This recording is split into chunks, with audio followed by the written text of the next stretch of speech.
আসসালামু আলাইকুম। সামরিক ড্রোন কারখানা স্থাপনে চীনের সঙ্গে বড় চুক্তি করতে যাচ্ছে বাংলাদেশ, যেটা আমার ব্যক্তিগত পক্ষ থেকে মনে করি আসলে এটা বাংলাদেশে প্রয়োজন। কেন প্রয়োজন? কারণ আপনি একটা দেখেন, আপনার দেশে কি ড্রোন কারখানা রয়েছে? নাই।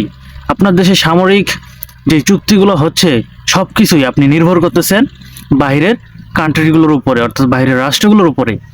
আপনি যে কোনো একটা সামরিক খাতের যে কোনো জিনিস নিয়ে আসতেছেন বাইরে থেকে আমদানি করে, অর্থাৎ কিনে নিয়ে আসতেছেন। এ তো অবশ্যই বাংলাদেশের একটা আর্থিক একটা অনেক কিন্তু অ্যামাউন্টের প্রয়োজন হয়, কিন্তু এই সকল পদ্ধতিগুলো যদি বাংলাদেশেই উৎপাদন হয় এটা অবশ্যই আমাদের বাংলাদেশের জন্য অনেক ভালো। আর এই প্রকল্পের মাধ্যমে বাংলাদেশ বিমান বাহিনী দেশেই ড্রোন উৎপাদন ও রক্ষণাবেক্ষণের সক্ষমতা অর্জন করবে, যা দীর্ঘমেয়াদে আমদানি নির্ভরতা কমাতে সহায়ক হবে বলে মনে করছেন সংশ্লিষ্ট কর্মকর্তারা। অনেক গুরুত্বপূর্ণ একটা কিন্তু বিষয়। এবং এই চুক্তি যদি সম্পন্ন হয় তাহলে অবশ্যই বাংলাদেশের যে সামরিক সিস্টেমগুলো রয়েছে এখানে অনেক উন্নতি ঘটবে। আর এর প্রেক্ষিতে অবশ্যই এটা বাংলাদেশের দরকার। কিন্তু এই প্রশ্নে অনেকেই আপনারা ভারতের প্রসঙ্গটি নিয়ে আসবেন, কিন্তু আসলে একটা কথা বলি যে এখানে বাংলাদেশ আগে না ভারত আগে বলুন তো? চীনের সাথে সম্পর্ক হওয়াটা স্বাভাবিক, এটা কোনো বিষয় না, কিন্তু ভারত প্রসঙ্গ টানাটা এটা সকলের জন্য ভুল হবে। চীনের সাথে ভারতের সম্পর্ক খারাপ থাকতে পারে, সেটা তাদের ব্যক্তিগত বিষয়, কিন্তু বাংলাদেশের কি তাই বলে কি চীনের সাথে খারাপ সম্পর্ক করবে? না, এটা মোটেও না। অবশ্যই বাংলাদেশের সকল রাষ্ট্রের সাথে ভালো সুসম্পর্ক থাকা উচিত। এবং এইখানে আসলে এই ভারত প্রসঙ্গটা টানা আসলে মোটেও উচিত না। আর বাংলাদেশ যেহেতু আমাদের কাছে আগে, অবশ্যই আমাদের বাংলাদেশের সামরিক খাতটাকে উন্নত করতে হবে, কারণ আমরা সবসময় তো অন্য দেশের উপরে নির্ভর করতে পারি না।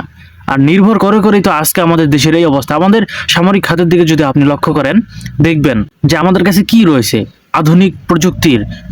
বর্তমানে আমাদের কাছে কি রয়েছে? তেমন কিছু কি রয়েছে? সব পুরনো ভার্সন।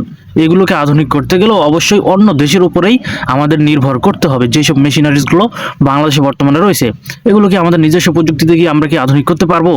পারবো না। আমাদের দেশকে এগিয়ে নিতে হলে অবশ্যই বাইরের কান্ট্রিগুলোর সাথে অবশ্যই আমাদের চুক্তি করতে হবে। বিভিন্ন প্রতিষ্ঠান থেকে শুরু করে বিভিন্ন ড্রোন হোক আর বিভিন্ন বিমান নির্মাণ হোক আর যাই কিছুই হোক না কেন, আমাদের চুক্তি করেই এটা এগোতে হবে। তা না হলে আদৌ কি এগুলো করা সম্ভব হবে? কখনোই সম্ভব হবে না। এতে অবশ্যই আমাদের ভারতের প্রসঙ্গ টানার কোনো প্রশ্নই ওঠে না। আপনি যদি উপরের এই রিপোর্টের দিকে তাকান, দেখবেন যেখানে বলা হয়েছে যে আকাশ প্রতিরক্ষা সক্ষমতা জোরদারে সামরিক ড্রোন উৎপাদন কারখানা স্থাপন করতে চাইছে বাংলাদেশ। আর এজন্য চীনের সঙ্গে G2G ভিত্তিক, অর্থাৎ সরকার থেকে সরকার ভিত্তিক এক চুক্তি সই করতে যাচ্ছে বাংলাদেশ। এরই মধ্যে এ চুক্তির জন্য establishment of manufacturing plant and transfer of technology TOT for unmanned Arial vehicle UAV শীর্ষক প্রকল্প প্রস্তাবের অনুমোদন দিয়েছে বাংলাদেশ অর্থ মন্ত্রণালয়। এখন আপনি যদি এই রিপোর্টটা যদি ভালো করে খেয়াল করেন, এখানে বলা হয়েছে যে ড্রোন উৎপাদন কারখানা স্থাপন করতে চাইছে বাংলাদেশ কার সাথে? চীনের সাথে একত্রে। এখন এই চুক্তিটা এমনভাবে হবে যেখানে বলা হয়েছে যে G2G ভিত্তিক, অর্থাৎ এই চুক্তিটা এমন এক ধরনের চুক্তি হবে যে বর্তমানে অন্তর্বর্তী সরকার যদি এই চুক্তিটা করে তাহলে অন্তর্বর্তী সরকারের পরে যেই সরকার আসবে, অর্থাৎ জাতীয় সংসদ নির্বাচনের মাধ্যমে যেই সরকার আসবে সেই সরকার থেকেও পরিচালনা করা হবে, অর্থাৎ সরকার থেকে সরকার পরিবর্তন হবে, কিন্তু এই চুক্তি প্রত্যেকটা সরকারের সাথেই বহাল থাকবে। আর এই ধরনের চুক্তি আসলে বাংলাদেশের করা উচিত। কেননা আপনি আজকে একটা দেশের সাথে চুক্তি করলেন কিন্তু সেই চুক্তিটা পরবর্তীতে আবার আপনার ভেস্তে গেল, তাহলে অবশ্যই সেটা বাংলাদেশের জন্য সমস্যা, অন্য দেশের জন্য সমস্যা।